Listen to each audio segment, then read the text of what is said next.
So now with the January transfer window out of the way, some new players have come in and some of the old boys have gone out. Many of them on loan, but hopefully it's the beginning of the end for them at Dundee United. So let's welcome in the new players and let's go see if they can help us secure European football for next season.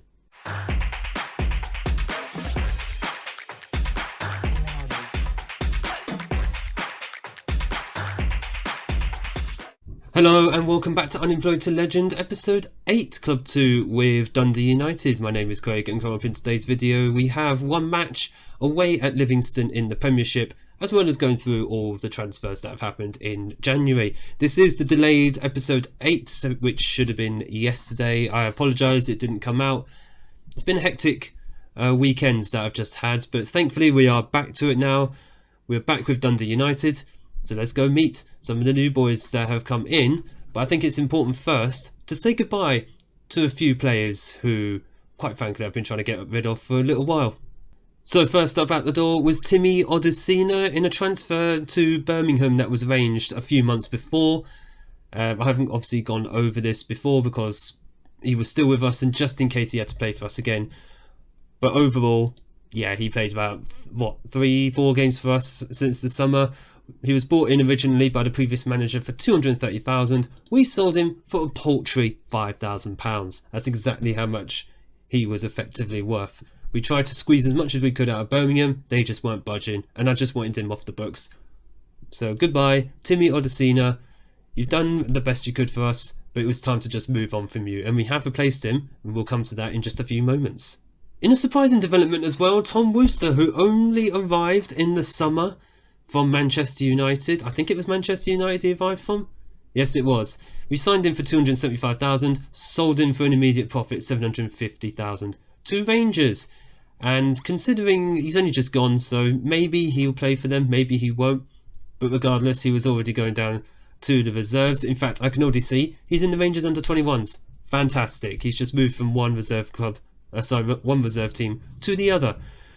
So with Okonkwo and Vickers already in the starting lineup, or the main team, it just seemed a little pointless to be holding on to a player with 5-star potential who, quite frankly, probably wasn't going to get there, sitting in the reserves. So we might as well just make the profit on him now. I know technically he could be worth more, but I'd rather free up the wage budget now, as well as get some nice little profit in, where we can hopefully use in the summer.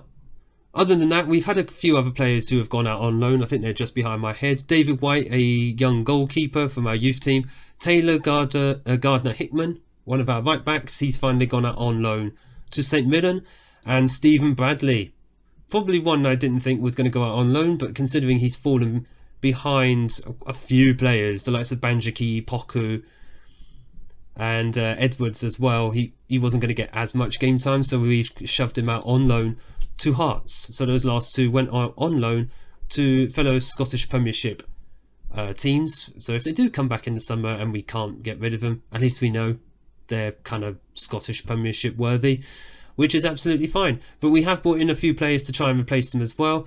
First up is a player who I think I talked about in a previous episode, in the previous transfer episode, and that was Sam Curtis, a 20-year-old Irish right back. We have signed him on a free at the end of his contract from St Pat's Athletic in Ireland. He's already played a few games for us, got an assist, performed really well. I don't think I need to say anything else. He's an under-21 Irish international. More than likely, if he continues developing well, he will be a full Irish international. Very happy with his signing. He's effectively the replacement for Gardner-Hickman. Christopher Wu from Rennes, a very exotic signing for Dundee United most likely. 24-year-old Cameroonian international centre-back who's arrived from Rennes for a measly £130,000. I say that in respect, though, to all Scottish clubs. It's not often you probably spend millions anyway, unless you're Celtic or Rangers. But £130,000 even for Dundee United is a bargain. He's played a few games already, looked good in central defence. And quite frankly, in the match engine as well, he looks much more comfortable on the ball than, say, Liam Morrison. So he's clearly just displaced him already. Very tall, well over 6 feet tall. Good jumping reach on him, threat from corners. He can also play right back if needed. And speaking of exotic signings, actually, a player who I haven't even seen play for us yet is Ramon Enriquez, a 24-year-old Spanish central midfielder who's arrived from Malaga for £2.5 million. I know I just said Scottish clubs probably don't spend many millions on players. We've decided to take the gamble, and quite frankly, mentally he's very good, physically also very good, technically. If he's not the best technical player in this club, I would be very, very surprised. He's very consistent. I hope that is going to be the case because he's literally just come back from injury. He arrived to us at the beginning of January injured. He got free of injury, and then he got injured again for about 2 weeks. So we may see him in today's game, certainly not starting, but hopefully he'll make an appearance from the bench. He is a very playmaker type player, which maybe we need a little bit of, or certainly I was planning to have him be the replacement for O'Donnell if he had actually left on his release clause, but he didn't. He's still here, so we'll find a space for Ramon, especially as we're playing with an attacking midfielder now. He may just slot in there. And lastly, we've brought in a youngster as well from Northern Ireland, Jay Cooley, 18-year-old Northern Irish international already, left winger. Doesn't look much at the moment, certainly not technical, but he's got the physical attributes, he's got some of the mental attributes as well. Good work rate, very good in decision making, his natural fitness is excellent, his pace is decent for an 18-year-old as well. May not be the fastest, but I think he could do a decent job for us, and if he can't, we'll more than likely be able to sell him on for a decent profit.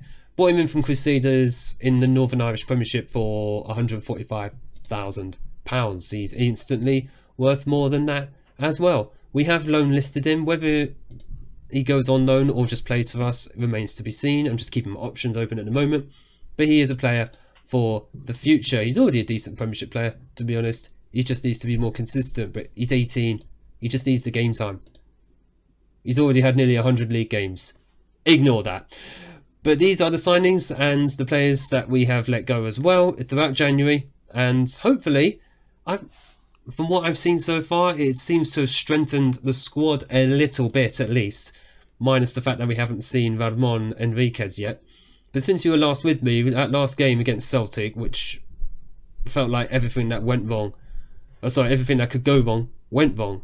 And since then, the form has been decent, but it has been a little bit inconsistent in patches in the league. Gave away a 3-1 lead against St Johnstone to draw 3-3. Lost 3-2 against Hearts. And those two results sandwiched an epic 4-1 win at home against our nearest rivals, Aberdeen. So currently, in the Premiership, we are sitting third in the table, ahead of Aberdeen, just about. So, but at the moment, if we do just scrap with them for third place, we're having an excellent season. So let's get into today's game and let's see if we can pick up ourselves important 3 points against Livingston. We are playing away from home, which is a little bit patchy for us, our away form. We'll see if we can improve on that in this one. So this is going to be 11 that we're going to send out. Vickers is in goal, a back four, a Strap, Wu, O'Connor and Johnson. Actually, you know what? Where is Cunningham? I do think we need him on the bench, or even in the starting lineup. I prefer Cunningham at the moment over Strap.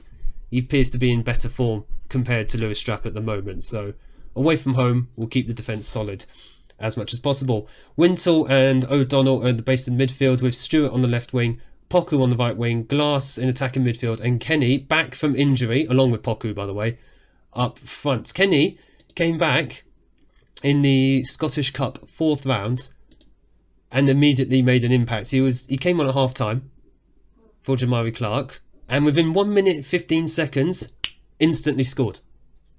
That's the impact this man has. 1 minute 15 seconds, this man scores, we go on to win the game and are into the Scottish Cup 5th round. So he comes back into the starting lineup for the game against Morton, the last league game, 2 goals.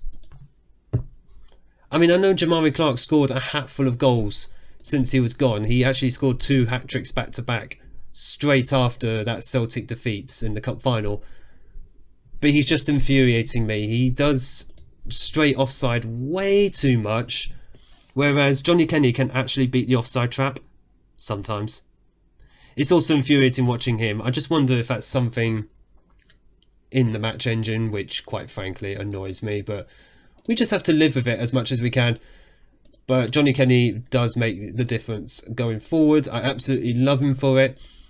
And he was hoping he continues that goal scoring form in today's match. Also, I forgot to mention this right at the very beginning as well. Yes, I've had a bit of a facelift with the skin for the game. Decided to have a bit of a change up. I was getting bored of the old skins. So I hope you like it. I certainly do like it.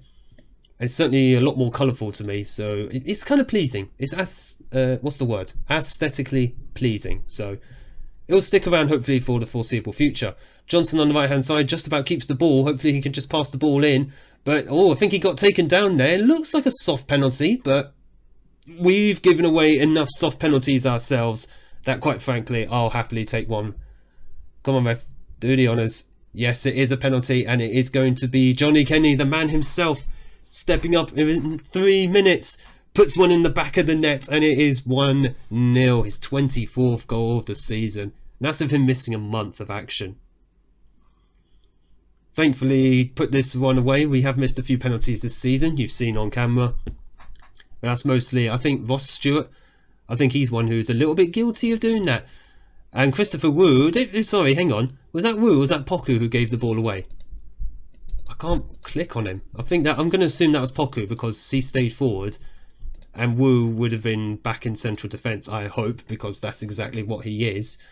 The one thing I've finally done is I've tried to sort out all of my set pieces, finally. I know I said I was going to do that at the start of the season.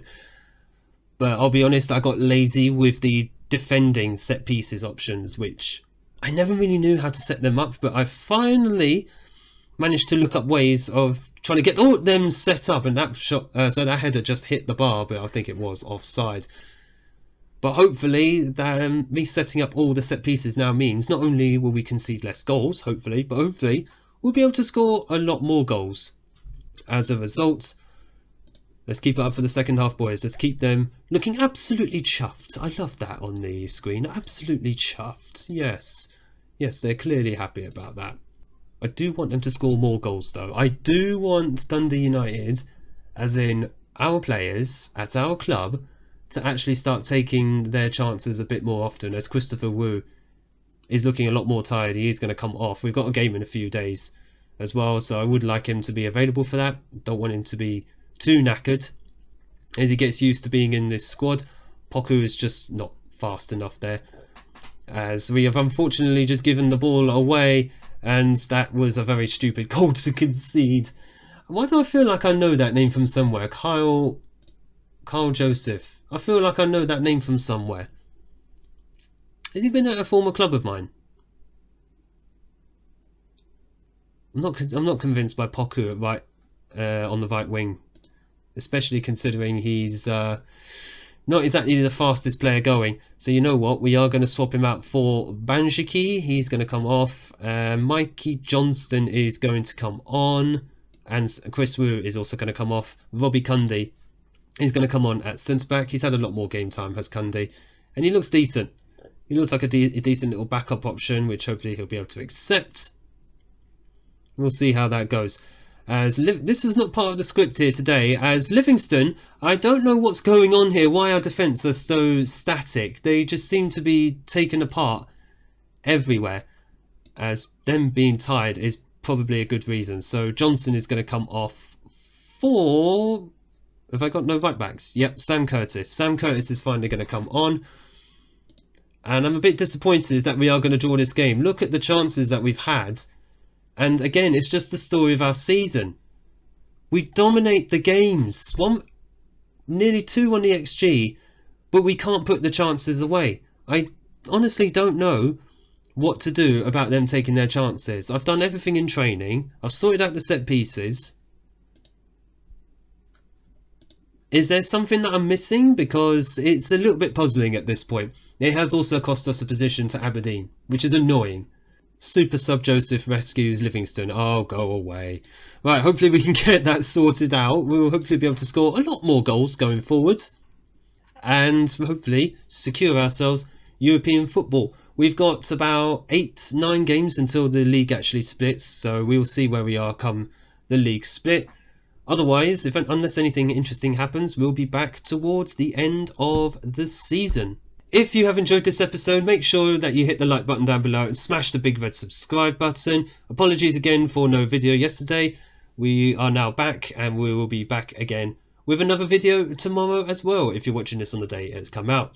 Thank you all so much for watching. Thank you all again for your support on the series so far, and I look forward to seeing you all in the next video.